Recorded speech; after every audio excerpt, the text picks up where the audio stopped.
So you got your No Man's Sky pirate freighter, and you've spent some time building your base. You've got all your materials together, and you've constructed your farm. You've got all that set up, and you've even got some boxes and barrels, which has given you quite a lot of materials. But I've also noticed something else. After over a week of testing, your freighter base might actually be the best base you're going to have in the game. It'll take a bit of time to set up, but once it's up and running, you're going to get a lot of money and some nanites. And if you've decided, like I have, that one of your saves should be living the pirate life, then getting yourself all set up with your fleet of frigates is the thing to do.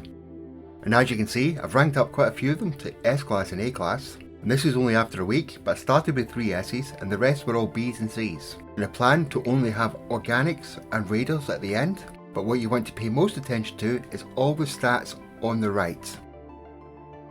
But if you don't have any freighters, here's how to get them. For your trade, support, combat, explorer and industrial, when you jump into your system, look for that purple square, because when you fly close to it, that's where you'll find the frigates. When they get close, you'll get a call, speak to them, inspect them and buy them if you wish, only if the stats are good. But you only want to get 1 or 2 of the standard frigates, as you're not going to use them as a buff for your missions at the start. Because when you send them out alongside the raider stats will be buffed up slowly, and after a couple of missions, you'll get the dream aerial.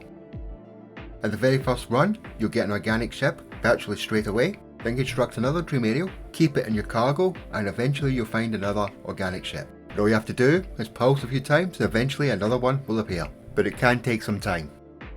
And finally, to get the pirate frigates, the thing you want the most, to have that pirate life, I've got a video in the playlist that's appearing in the top right now, and it will be in the description below.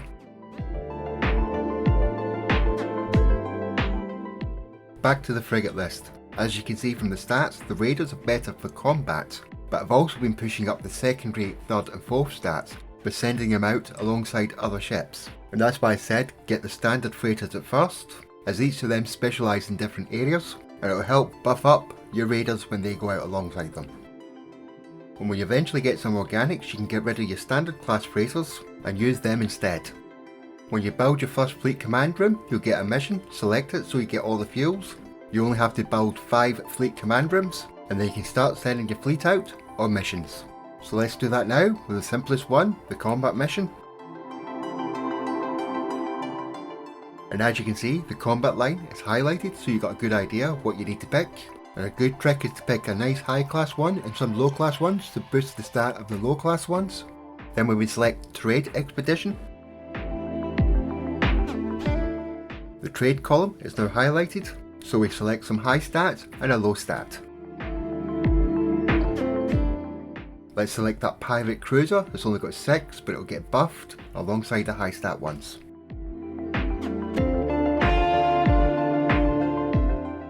If nothing is highlighted, it's a mixed exploration, so look for something that's buffed across the line. Organics really work well. And these missions are quite important because you get a lot of materials back from them. Let's select that second balanced expedition, and as you can see I'm sending an explorer out alongside 2 raiders, as the explorer will help buff the 2 raiders. Finally, the Voyage of Discovery. The second line is highlighted. I'm sending out 3 raiders alongside it to help buff those stats in that row.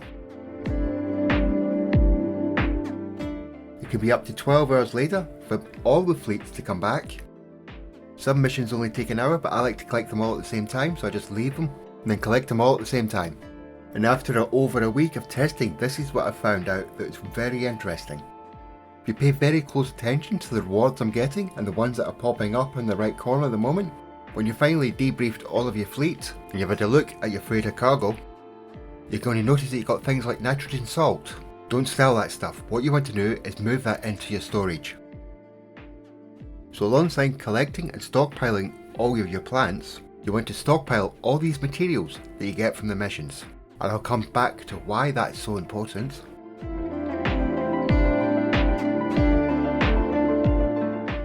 So what you want to do every day, if you wish to, is log in and send out a fleet. Then later on that day, log in again, gather materials, or wait till the next day. Because generally, the longer the mission, the more stuff you're going to get. You also might encounter that your ships might get damaged in the missions. It doesn't happen that often, but if it's a 2-star mission and you send out a 2-star fleet setup, it increases the chance of damaged frigates. so it's always best to make sure you're a star or two above the required mission setup. But it's now a lot easier to fix the frigates than it was in the past. All you have to do is go to Manage Fleet, go to the critically damaged frigate and teleport across. It always seems to be two elements that are broken, so just go and fix them.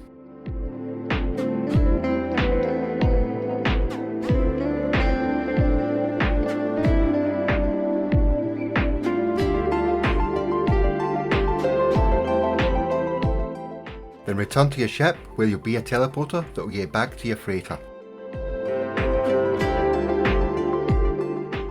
You're probably wondering why I'm stockpiling all these materials.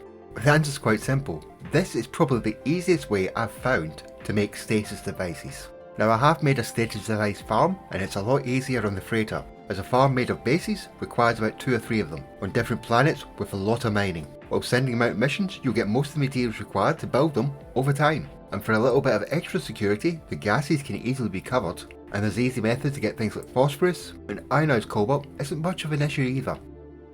So I take some oxygen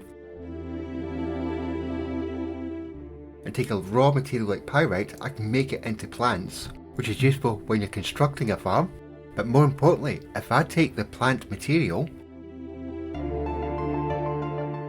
and mix it with salt, I can create the raw material. So as long as you've got all the plants, you've actually got all the raw materials if you've got salt.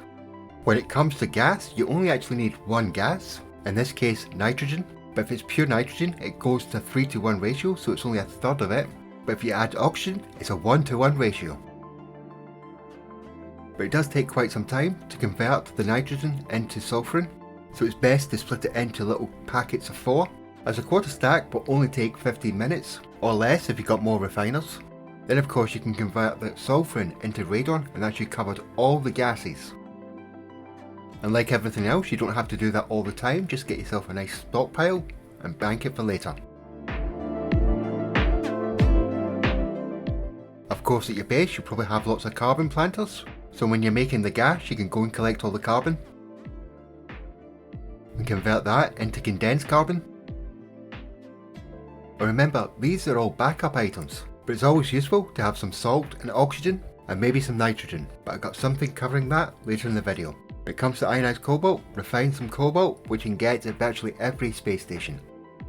And if you're going to be doing the pirate life, you're going to occupy most of your time living in pirate systems, as well as getting Hadal cores and lava cores for missions.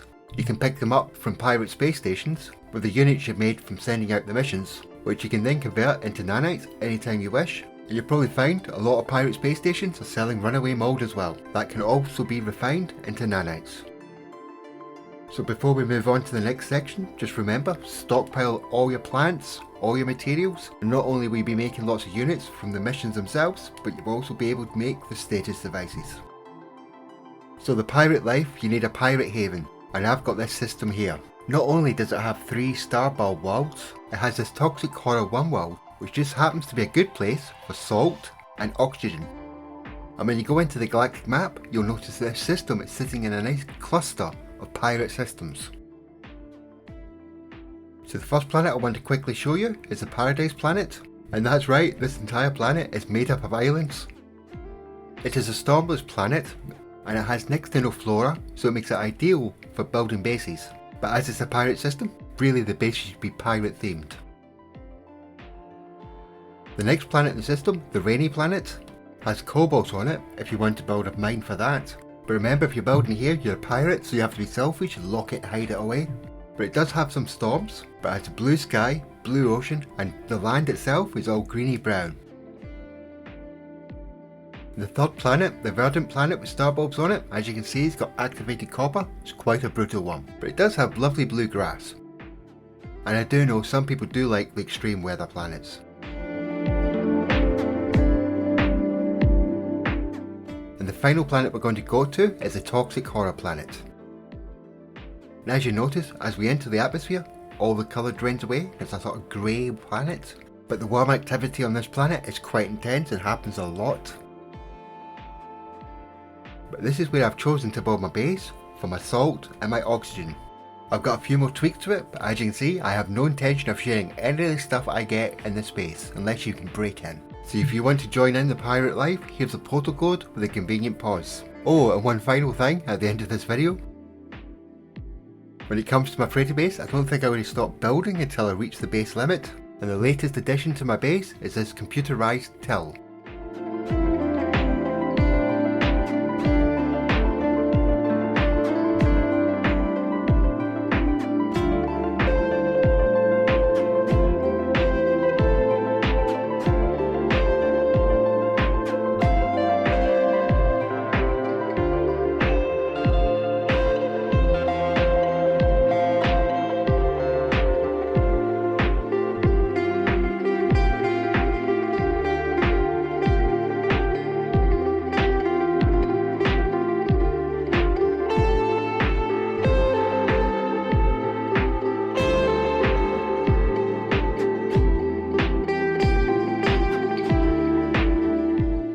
I hope you liked the video, and if you did, hit that like and subscribe button, and the bell thingy. And of course, thank you for watching. See you all later.